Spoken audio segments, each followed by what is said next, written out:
Lucas Vance had spent 18 years mastering secrets, first as an intelligence officer overseas, then as a private risk analyst for global tech firms. He thrived in shadows, collecting truth like currency, but nothing could prepare him for what would become his most personal and devastating investigation. His own wife. Their sleek, ultra-modern townhouse in San Francisco's Pacific Heights had once felt like a symbol of success. Ava Nee Whitaker had picked it for the floor-to-ceiling glass walls and rooftop garden. But now, as Lucas monitored silent footage on the surveillance screens in his hidden study, the house felt more like a high-end tomb. Ava Vance had once been the definition of power and poise, a celebrated architect with sharp cheekbones and a sharper mind. They'd met at a climate tech summit in 2011, married by 2012. Their daughter, Lily, arrived 2 years later, followed by Ezra, their son, just 18 months after. Lucas adored them. Lily was a chess prodigy at 9. Ezra, 7, had a mechanical genius that astonished his teachers, but it was during a standard sweep of his home network that Lucas stumbled on something strange. Encrypted emails sent late at night, anonymous cloud backups, financial transfers disguised as consulting fees. The pieces unraveled quickly. Ava was having an affair with her business partner, Julian Cole.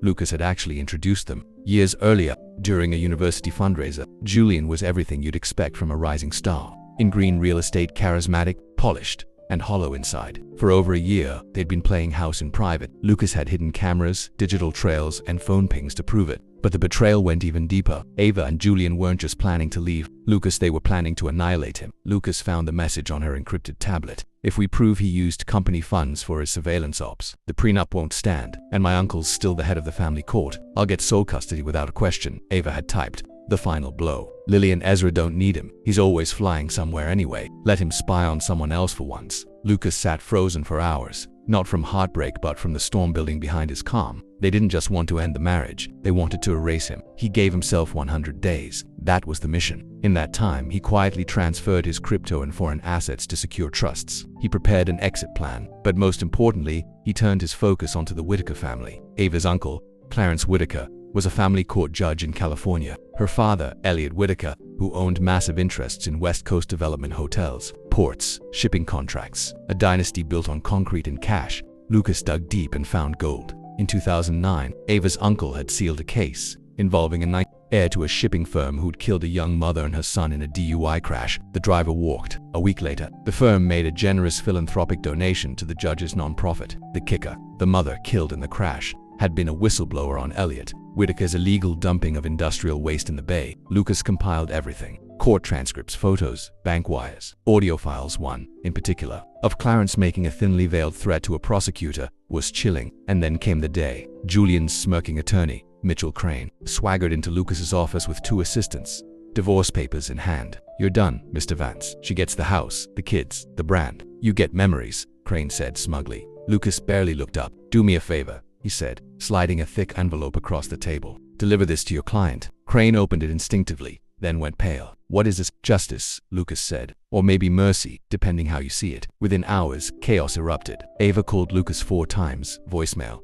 Julian threatened. Lawsuits deleted. Ava's uncle called, voice trembling. You have no idea what you're doing. Oh, Clarence, Lucas replied. I know exactly what I'm doing. You're the one who forgot what justice smells like. Lucas offered terms.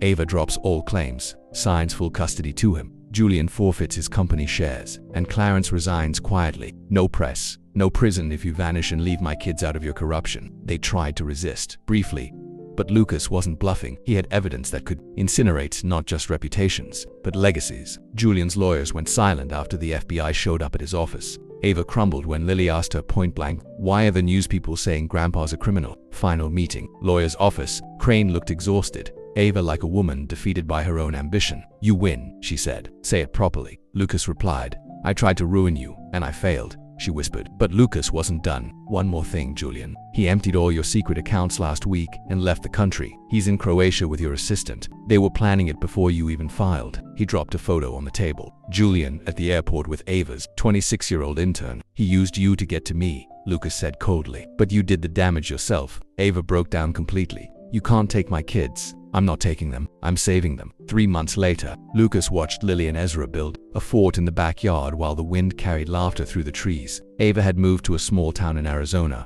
working as a junior architect. Julian's company had been seized in a RICO investigation. Clarence resigned and entered a plea deal. Elliot's empire under audit. Lucas's phone rang. New number. Mr. Vance. My name's Celeste Monroe. I think my husband is trying to ruin my life and I need someone who understands revenge. Lucas leaned back in his chair and smiled. Start from the beginning, Ms. Monroe. I'm listening. That evening, Lucas's phone lit up like a war zone. The first call was from Ava. Her voice, usually calm and calculating, cracked with pure panic. Lucas, what the hell is this? What are you doing? You can't. He let it go to voicemail. The second came from Julian, his usual smooth confidence replaced by boiling rage. This is blackmail. Lucas, you think you're clever. This is extortion. The third call didn't come until 11:47 p.m. The name on the screen made Lucas pause. Judge Clarence Whitaker. He answered this one. The voice on the other end was low and venomous, but there was something beneath it that Lucas had never heard from Clarence before. How did you find that sealed case from 2009? Clarence hissed. Good evening, Your Honor. Lucas replied calmly. I was wondering when you'd call. You arrogant bastard. What do you want? Justice, Lucas said. Something you've never delivered. The envelope Mitchell Crane had carried to Ava earlier that day contained sealed court records,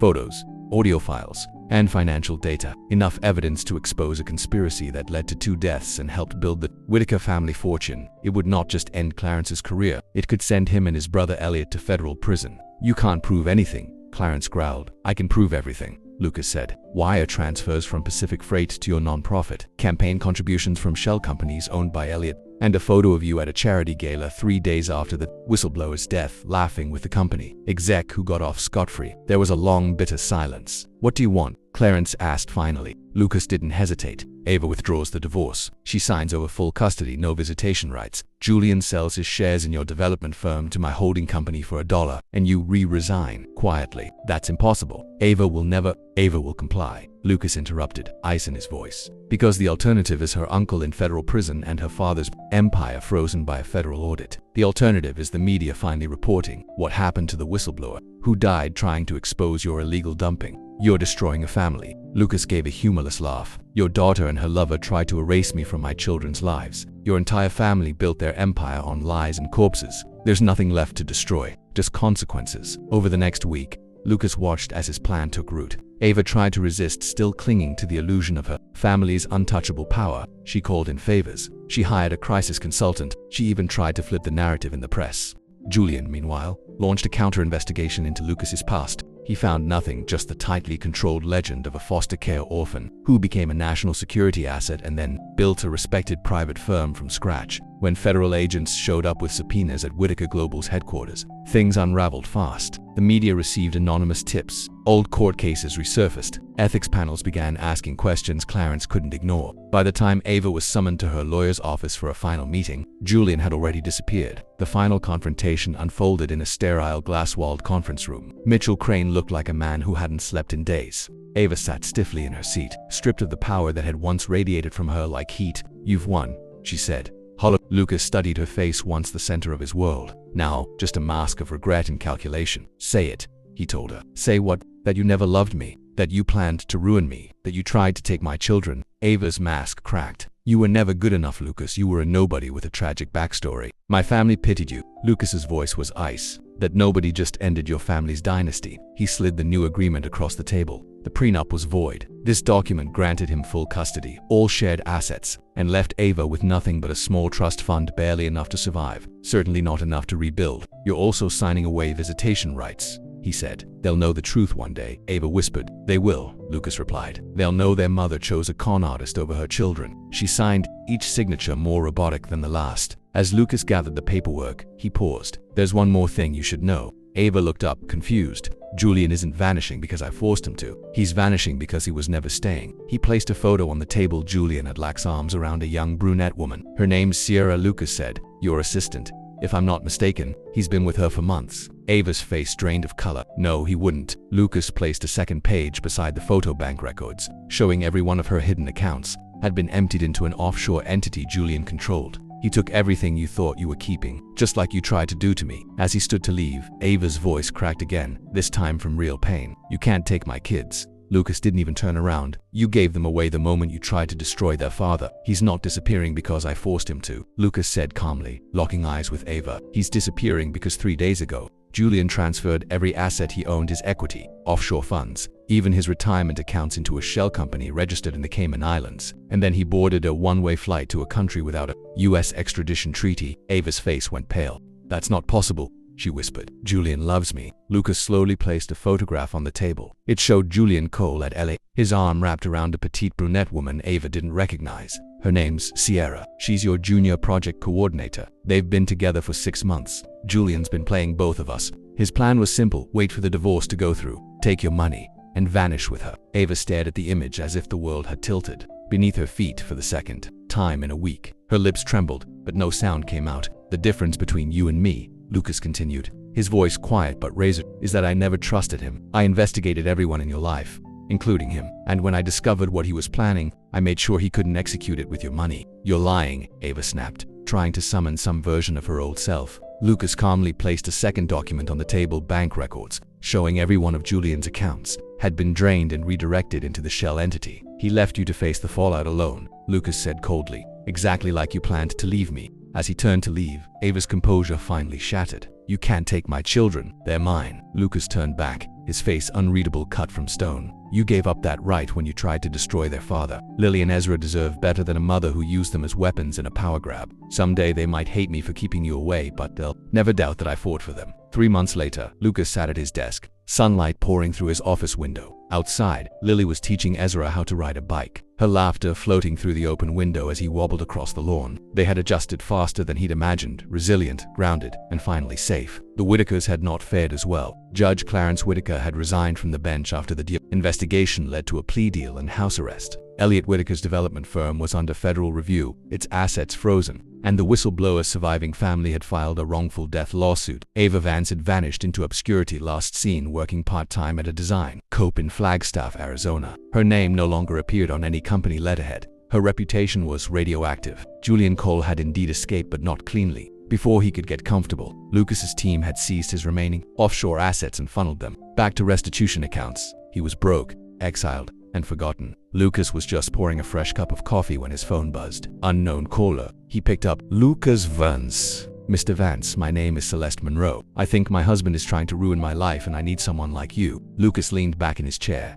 pen in hand. Start from the beginning, Ms. Monroe. I'm listening. Outside, the wind rustled the leaves. Laughter echoed across the backyard, a sound that reminded Lucas of everything he had fought to protect. In his world, there was always another case, another betrayal, another name to erase. He'd learned one hard truth in life: mercy is just permission to be destroyed. He would never make that mistake again.